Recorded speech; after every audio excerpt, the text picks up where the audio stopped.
من يهده الله فلا مضل له ومن يضلله فلا هادي له ونشهد أن لا إله إلا الله وحده لا شريك له ونشهد أن سيدنا ومولانا وحبيبنا وشفيعنا ونبينا محمدا عبده ورسوله. أما بعد، قال الله عز وجل في القرآن المجيد والفرقان الحميد: أعوذ بالله من الشيطان الرجيم، بسم الله الرحمن الرحيم. قل إن كنتم تحبون الله فاتبعوني يحببكم الله ويغفر لكم ذنوبكم والله غفور رحيم. وجاء في الحديث الصحيح عن رسول الله صلى الله عليه وعلى آله وسلم أنه قال: ثلاثة لا يدخلون الجنة أبدا. قالوا: من هم يا رسول الله؟ قال: الديوس. قالوا: من الديوس يا رسول الله؟ قال: الديوس الذي لا يبالي من دخل بيته وخرج، والرجل من النساء، ومدمن الخمر، أو كما قال عليه الصلاة والسلام. صدر محترم، اسٹیج پر تشریف فرما علماء کرام، حاضرین مجلس، خواتین اسلام اور منتظمین، محبین، مخلصین، معاونین، میرے لیے بڑی سعادت کی بات ہے کہ آج اس سیرت النبی کے اجلاس میں شرکت کا موقع مل رہا ہے۔ شکارپور کی سرزمین پہ اللہ تبارک و تعالیٰ نے پہنچنے کی توفیق عطا فرمائی، ورنہ حالات تو ایسے تھے کہ حالات کے تناظر میں کہیں شکار ہو کر کے عدم ورود سے محرومی ہوئے، عدم ورود ہونے کا شبہ اور خدشہ پیدا ہو گیا تھا، لیکن اللہ تبارک و تعالیٰ نے شکار کرنے کے لیے پہنچا دیا، شکار ہونے سے بچا دیا۔ تو آپ کے یہاں آ کر کے بے حد مسرت ہو رہی ہے اور پھر یہ اجلاس سیرت کے عنوان سے منعقد کیا جا رہا ہے۔ سیرت کی ابتدا تو حضور اکرم صلی اللہ علیہ وآلہ وسلم کی ولادت باسعادت سے ہوتی ہے۔ آپ کی آمد ناز سے اللہ عز و جل نے اس کائنات کو سجایا ہے، بنایا ہے، سنوارا ہے، نکھارا ہے۔ آپ کی آمد مقصود نہ ہوتی تو یہ کائنات اپنے وجود سے محروم ہو جاتی۔ اللہ عز و جل نے انہیں جنہیں تقدس حاصل ہو چکا تھا، اور وہ تقدس ایک ایسا تقدس تھا جو محرومی کا پیش خیمہ تھا، تو اللہ نے اس تقدس پہ حرف غلط کی طرح اس کو مٹانے کا فیصلہ کیا۔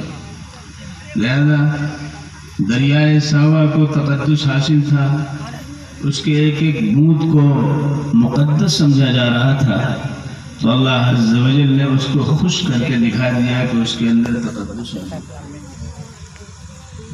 آگ جو جل رہی تھی ایران میں، آذربائیجان میں، اور اسے تقدس سمجھا گیا تھا، مقدس سمجھا گیا تھا، اور یہ سمجھا جا رہا تھا کہ یہ آگ کبھی بجھنے والی نہیں ہے۔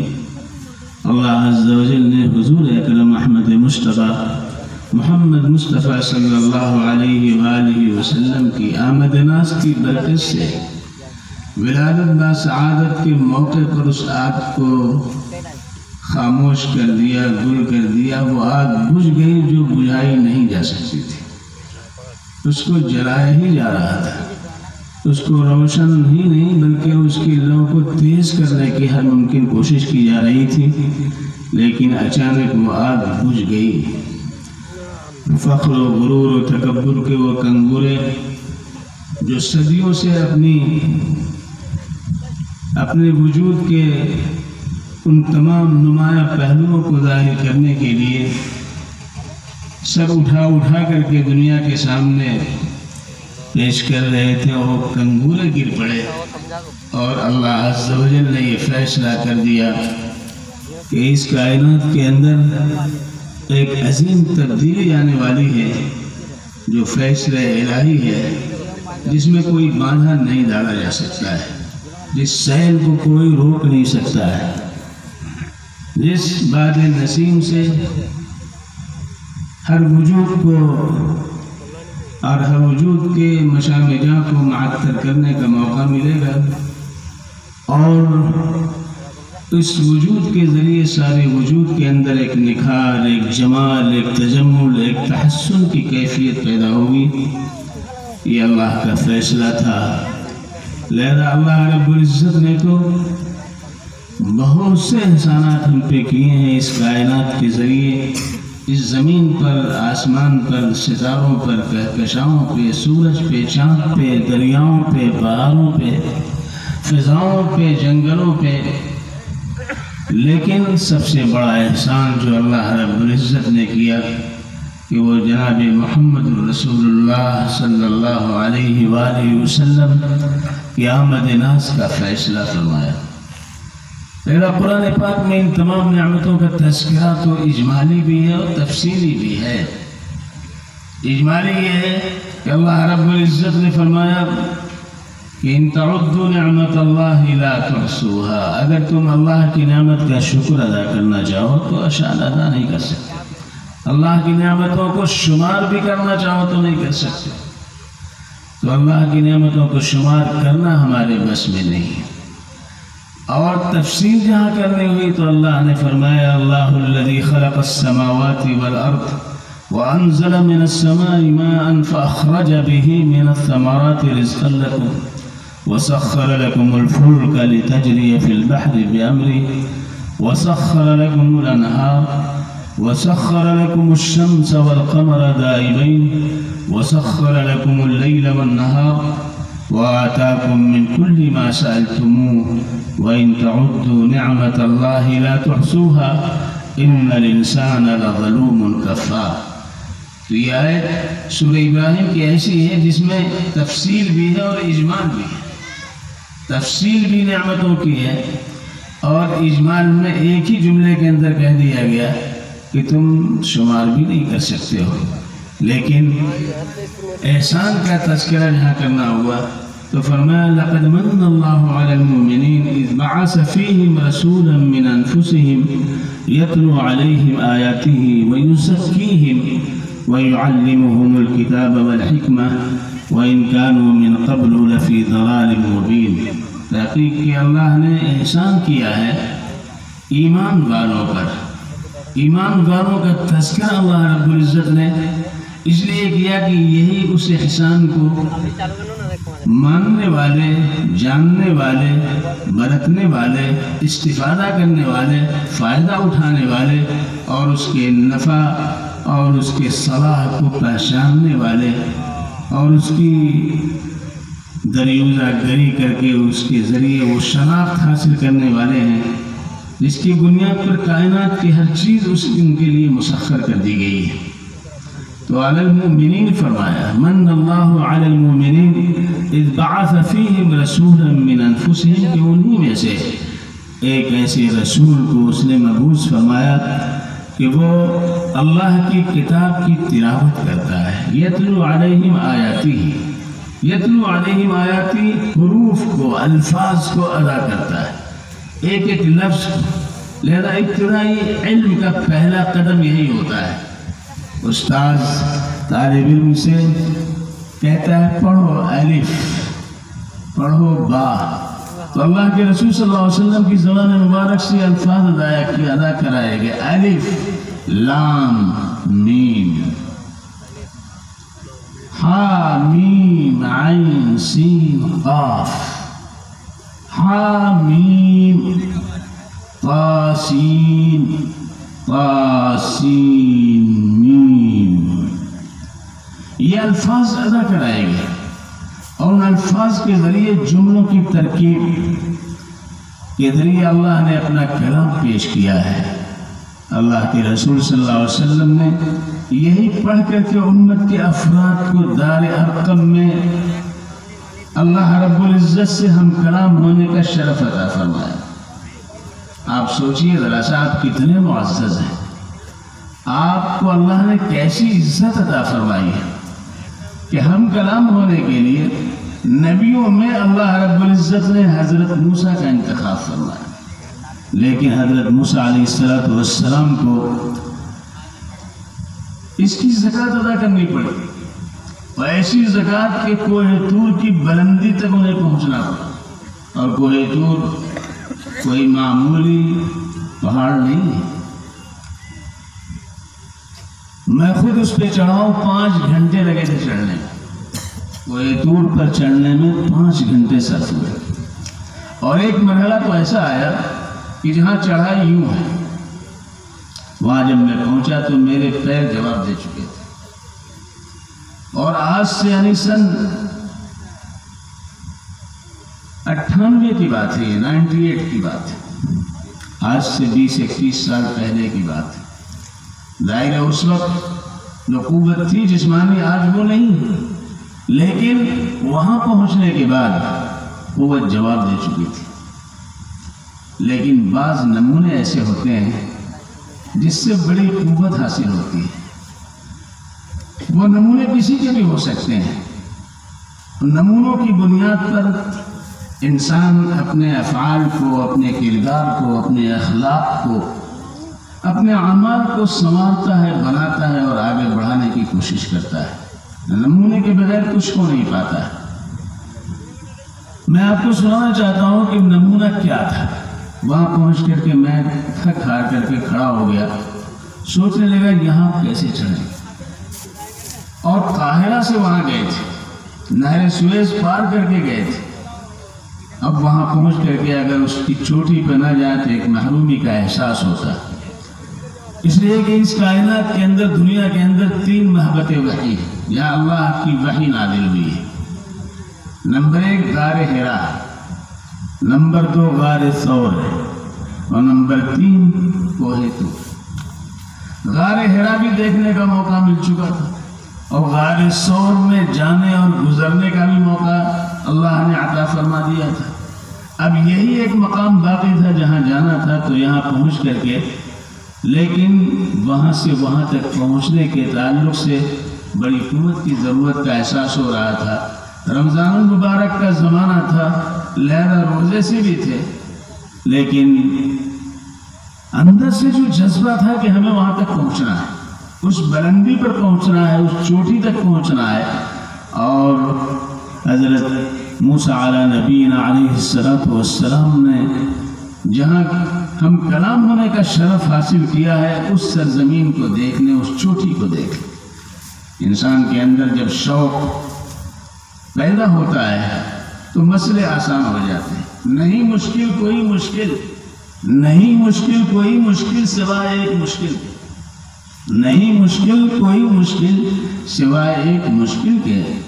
وہ کیا ہے کہ گر شوق و جنوں سے دل تیرا سرشار ہو جائے، یہ چیز پیدا ہو جائے تو باغ بھی بن جائے گا، پارک بھی بن جائے گا، گل و گلزار بھی وجود میں آ جائیں گے، اور ہر کلی کو مسکرانے کا موقع مل جائے گا، اور پھر آپ کہیں گے ہر کلی آج مسکرائی ہے، باغ دل میں بہار آئی۔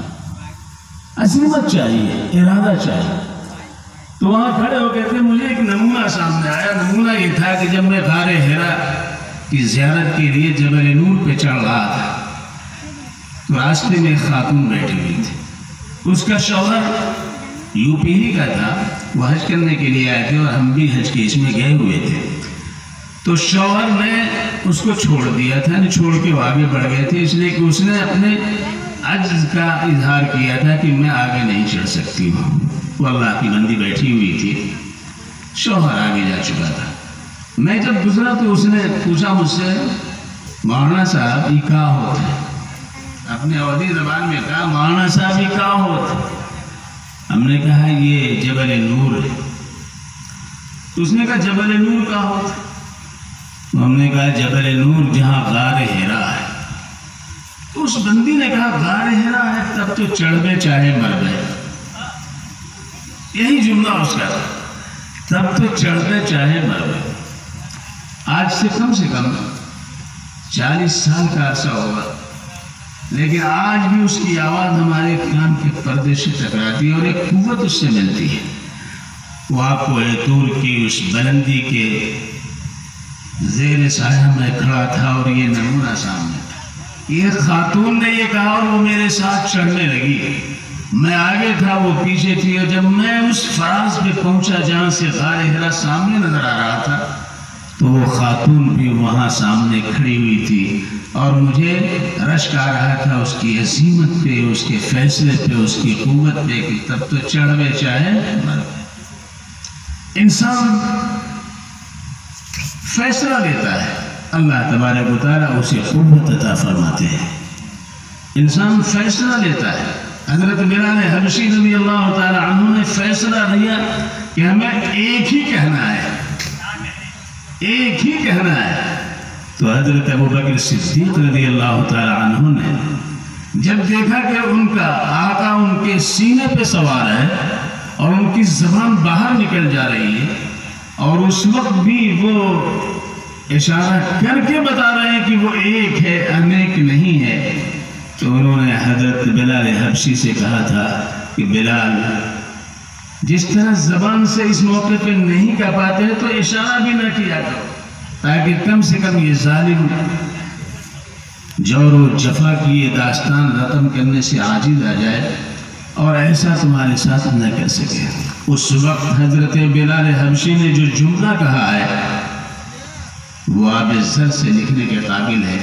انہوں نے کہا، ابو بکر صدیق آپ یہ کہہ رہے ہیں؟ ارے میں جس وقت ایک کہتا ہوں تو مجھے ایسا محسوس ہوتا ہے کہ مجھے کوئی تکلیف ہی نہیں، ساری مصیبت جو ہے وہ کافور ہو جاتی ہے، سارا ظلم جو ہے وہ ختم ہو جاتا ہے، احساس ختم ہو جاتا ہے۔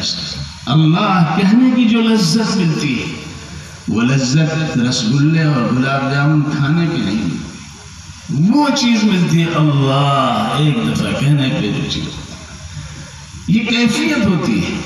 اس اللہ کہنے پر آدمی ٹک نہیں سکتا ہے، بلکہ شیطان نہیں ٹک پاتا ہے۔ اللہ سن کر کے ایسا محسوس ہوتا ہے کہ اس پر بمباری کر دی گئی۔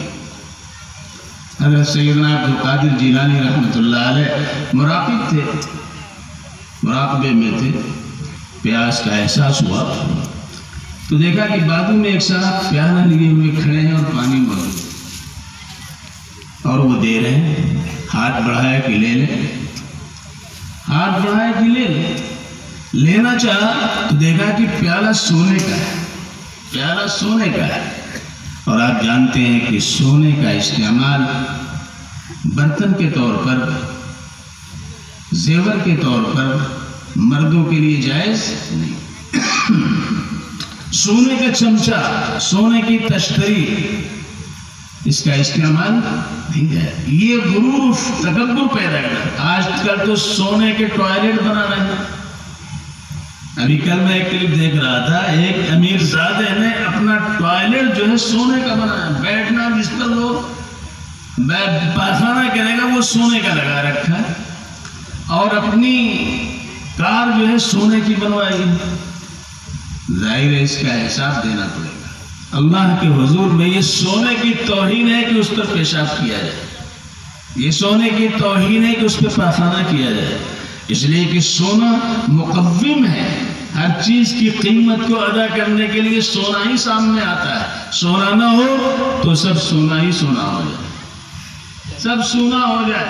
اگر سونا نہ ہو تو اس سونے پر پیشاب کیا جائے، اس سونے پہ پاخانہ کیا جائے، لیکن آج یہ ہو رہا ہے۔ تو سونے کا پیالہ لیا، حضرت سیدنا عبد القادر جیلانی رحمۃ اللہ علیہ نے کہا نہیں، یہ سونے کا پیالہ ہے، میں اس کو ہاتھ نہیں لگا سکتا۔ پھر اندر سے خیال آ رہا ہے کہ اللہ کی خاص رحمت ہے، اللہ نے غیب سے انتظام فرمایا۔ یہ نفس پڑھاتا ہے، یہ نفس پڑھاتا ہے۔ نفس بہت شریر ہے نا، اللہ نے دو قوتیں ہمیں عطا فرمائی ہیں، ایک نفس اور ایک قلب، ایک نفس ہے اور ایک قلب۔ قلب خیر کا سرچشمہ ہے اور نفس شر کا محرک ہے، اسی لیے تربیت نفس کی ہوتی ہے، قلب کی نہیں ہے، نفس کی ہے۔ اللہ نے قلب کو خیر کا سرچشمہ بنایا ہے۔ نفس جب غالب آ جاتا ہے اس کے اوپر اور ہر خیر سے قلب کو روک دیتا ہے تو نتیجہ کیا ہوتا ہے کہ قلب عظیم بن جاتا ہے، گناہ کو قبول کر لیتا ہے۔ گناہ کرنے سے اس کے اندر کوئی احساس ندامت کا، احساس غفلت کا نہیں ہوتا ہے، لہذا وہ قلب عظیم بن جاتا ہے اور نفس امارہ ہوتا ہے، گناہوں کا حکم دیتا ہے۔ لیکن جب نفس کے اندر تھوڑی تربیت کی جائے، اہل اللہ کی صحبت ہو جائے، کلام اللہ کی برکت سے، تو نتیجہ یہ ہوتا ہے کہ اس کے اندر احساس ندامت جلوگر ہوتا ہے، اور اس احساس کی بنیاد پر رجوع کی کیفیت پیدا ہوتی ہے، تو دل کے اوپر جو اثر ہوتا ہے وہ قلب عظیم سے بلند ہو کر قلب منیب بن جاتا ہے، متوجہ ہو جاتا ہے اللہ کی طرف، اللہ کی طرف رجوع کرنے والا ہوتا ہے۔ اس کے بعد مزید تربیت کا موقع ملتا ہے، اللہ والوں کی خدمت کا موقع ملتا ہے، مدارس میں پڑھنے کا موقع ملتا ہے، جماعت میں جانے کا موقع ملتا ہے، رمضان المبارک کی برکات حاصل ہوتے ہیں، تو نفس کے اندر ان سب چیزوں سے عبا کی کیفیت پیدا ہوتی ہے، اور یہ تربیت بڑھتی ہوئے تو یہ نفس لوامہ سے بڑھ کر کے نفس مطمئنہ بن جاتا ہے، اور نفس مطمئنہ ہوتا ہے تو قلب سلیم بن جاتا ہے۔ قلب سلیم ہی مقصود ہے میرے دوستوں، میرے بزرگوں اور دوستوں۔ قلب سلیم ہو تو نہ آپ کو شیطان کچھ نقصان پہنچا سکتا ہے اور نہ دنیا کی کوئی طاقت آپ کو نقصان پہنچاتی ہے۔ قلب سلیم طاقتور چیز ہے جو آپ کے وجود کو کھڑا کر دیتا ہے اور آپ کو کسی بھی طاقت کے مقابلے میں کمزور نہیں ہونے دیتا ہے، وہ قلب سلیم ہے، یہاں تک کہ اللہ کی رضا حاصل ہو جاتی ہے۔ حضرت ابراہیم علیہ نبینا علیہ السلام نے اللہ کے حضور میں دعا کی ہے، اللہ میرے باپ کو میرے موجودگی میں جہنم میں ڈالا جائے گا تو میری اس سے بڑی رسوائی کیا ہو سکتی ہے؟ میں آپ کا خلیل ہوں، میں آپ کا خلیل ہوں، اور مجھے ڈالا جائے، میرے باپ کو ڈالا جائے تو کتنی بڑی رسوائی ہوگی۔ اللہ تبارک و تعالیٰ کے حضور میں انہوں نے کہا وَاغْفِرْ لِأَبِي إِنَّهُ كَانَ مِنَ الضَّالِّينَ وَلَا تُخْزِنِي يَوْمَ يُبْعَثُونَ، معاف کر دیجئے، بخش دیجئے میرے باپ کو، مجھے بھی بخش دیجئے، میرے باپ کو بھی بخش دیجئے۔ آپ بخش دیں گے تو کوئی آپ پر انگلی اٹھانے والا نہیں، اللہ کے فیصلے کے خلاف کوئی فیصلہ لا نہیں سکتا، کوئی اسٹے نہیں لا سکتا، لہذا آپ بخش دیجئے، میرا باپ ہے، میں نے وعدہ کیا تھا کہ میں اللہ کے حضور میں آپ کی مغفرت کے لیے دعا کروں گا، سأستغفر لك ربی انه كان بی حفیہ، لہذا آپ بخش دیجئے۔ اللہ نے کہا یوم لا ينفع مال ولا بنون، آج وہ دن ہے کہ نہ کسی قسم کا مال کام آئے گا، نہ بیٹے کام آئے گا، بیٹا نبی کیوں نہ ہو، بیٹا خلیل کیوں نہ ہو، وہ باپ کے کام نہیں آئے گا اگر باپ کے پاس ایمان نہیں ہے تو۔ الا من اتى الله بقلب سلیم، ہاں مگر وہ شخص جو قلب سلیم لے کر کے آئے گا۔ قلب سلیم ہے باپ کے پاس تو بیٹوں کے کام آئے گا، قلب سلیم ہے بیٹوں کے پاس تو باپ کے کام آئے گا۔ شرط یہ ہے کہ صاحب ایمان ہے، شرط یہ ہے کہ صاحب ایمان ہے۔ اللہ تبارک و تعالیٰ نے سورہ طور کے اندر یہاں تک فرما دیا کہ باپ کو اللہ رب العزت جنت عطا فرمائیں گے، اور اس نے اپنے بیٹوں پر محنت کی ہے، ان کو بھی بنا، اگر ان کے اندر کچھ کمی ہوگی تو اللہ تبارک و تعالیٰ باپ کی مسرت و شادمانی میں اضافے کے لیے ان بیٹوں کو اس مقام تک پہنچا دے۔ وَمَا أَلَتْنَاهُمْ مِنْ عَمَلِهِمْ مِنْ شَيْءٍ، ہم کوئی کمی بھی نہیں کریں۔ لہذا باپ کی سب سے بڑی ذمہ داری یہ بنتی ہے، تو وہ قلب سلیم، وہ قلب سلیم تو عزیمت کے ذریعے، عزم کے ذریعے یہ چیز پیدا ہوتی ہے۔ جب انسان فیصلہ کر لیتا ہے تو دشواریوں پہ، مصائب پہ، حالات پر غالب آ جاتا ہے، اور یہ فکر اس وقت اس کے لیے مفید و مؤثر ہوتی ہے جب وہ سیرت کے زیر سایہ اپنے ان تمام امور کو انجام دینے کا فیصلہ کرتا ہے۔ تو حضرت سیدنا عبد القادر جیلانی رحمۃ اللہ علیہ وہ پیالہ نظر آیا سونے کا، اس سونے کا پیالہ لینے سے انکار کر دیا۔ پھر اندر سے خیال آیا وہ نفس بھی ہر ایک کے ساتھ لگا ہوا ہے، وہ نفس نماز میں بھی ہوتا ہے اور طواف میں بھی ہوتا ہے، حج میں بھی ہوتا ہے اور زکوٰۃ کی ادائیگی کے وقت بھی ہوتا ہے، ہر جگہ وہ ہوتا ہے۔ لہذا نفس نے کہا کہ دیکھیے صاحب، آپ کے لیے سونے کے پیالے میں پانی آیا ہوا ہے، اور ایک وہ شخص جس سے آپ نے کوئی مطالبہ نہیں کیا وہ لیے ہوئے کھڑا ہے، تو آپ قبول کر لیجیے۔ لیکن پھر انہیں خیال آیا کہ یہ نفس کا دھوکہ ہے، اللہ کے رسول صلی اللہ علیہ وسلم نے اس سے منع کیا ہے تو ہم کسی حال میں اس کو قبول نہیں کر سکتے۔ لہذا انہوں نے کہا لا حول ولا قوت الا باللہ، یہ وہ بم ہے جس سے ہم شیطان کے ہر کوشش کو سبوتاز کر سکتے ہیں، اس کی تمام تر توانائی کو خاک میں ملا سکتے ہیں، اس کی حکمت عملی کو ہم خاک میں ملا سکتے ہیں۔ لہذا لا حول ولا قوت الا باللہ، نہ طاقت ہے نہ قوت ہے مگر اللہ کے ساتھ۔ یہ کہنا تھا کہ وہ پیالہ بھی غائب، وہ شخص بھی غائب۔ جاتے ہوئے اس نے کہا عبد القادر بچ گئے اپنے علم کی وجہ سے، عبد القادر بچ گئے اپنے علم کی وجہ سے۔ حضرت سیدنا عبد القادر جیلانی نے فرمایا نالائق مردود جاتے ہوئے بھی دھوکہ دے رہا ہے، اپنے علم کی وجہ سے نہیں، اللہ کے فضل کی وجہ سے میں بچا۔ اللہ کا فضل ہے کہ آپ نے سیرت کا اجلاس منعقد کیا ہے، اللہ کا فضل ہے آپ پر کہ آپ نے اجلاس منعقد کیا اور آپ نے فیصلہ لیا، اور آپ نے اس عظیمت کی بنیاد پہ اب آگے آپ کو فیصلہ کرنا ہے کہ اپنی زندگی کو سیرت کے مطابق گزارنے کا فیصلہ لینا یہ آپ کی ذمہ داری ہے۔ اگر آپ نے کیا تو آپ کامیاب، اور اگر آپ نے ایسا نہیں کیا تو آپ کا یہ اجلاس ایک شو پیس کی حیثیت ہوگا، اور آپ کے خلاف اللہ کے حضور میں حجت قائم کرنے کے لیے اجلاس کھڑا ہوگا کہ آپ نے سیرت کا اجلاس کر لیا، لیکن اپنی سیرت کو اس سیرت کے مطابق بنانے کی